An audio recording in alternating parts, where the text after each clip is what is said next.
Look, we will all make some bad decisions over our lifetime. Hopefully, the good decisions outweigh the bad and we do better in the long run than we might have, but there will be mistakes made along the way. For me, one of the best decisions that I ever made from a financial perspective was getting an education. So, not only my bachelor's degree, but I got a master's degree in Christian school administration.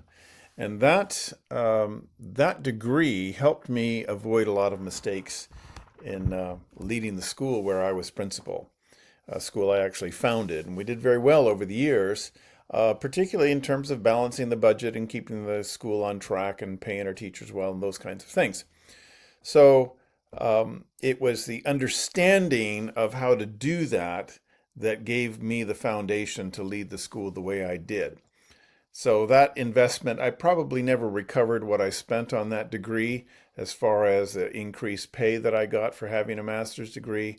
But in terms of avoiding mistakes, sometimes that's the biggest thing you can do is have enough wisdom and expertise and access to other people who are smarter than you and know more about the business you're in to avoid making mistakes, then you're doing really well if you can do that. So I would say that's actually one of the best financial decisions I made because it kept the school going for 20 years. And, I mean, I got a decent living from it, even if I didn't necessarily recover the cost of the master's degree. Bad decisions, well, I've made some ones that were based on quick tips. So I invested in a gold mining company based on a flyer that I found in my parents' house. And its big claim to fame was that it was a property right next door to Bre-X, which had this tremendous publicity at the time. This is back in the 80s. Bre-X was this massive find of gold, or so we thought, in Indonesia. Turned out that Bre-X was a scam, and needless to say, the 5 grand or so that I put into the gold mining stock disappeared overnight down to pennies. So you don't win them all. I've also lost some money on some other good decisions that I thought were good at the time. Nortel, Northern Telecom, good company. It went like Enron down in the States, got into big financial trouble. And so even though it was one of Canada's biggest and most stable companies, it didn't work out in the end.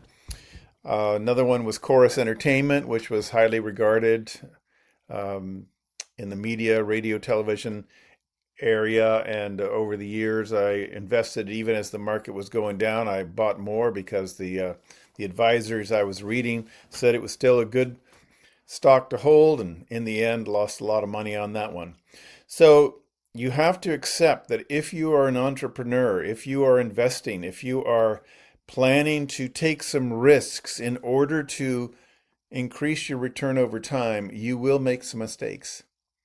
But if you're doing this in a prayerful fashion, if you're approaching this that all that I have belongs to the Lord, all that I have ultimately is for his glory, then I think God will help you to recover from those mistakes.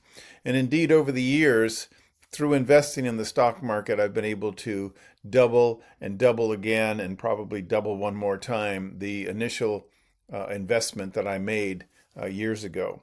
So good decisions will outweigh the bad if you're careful, if you're patient, and if you're prayerful.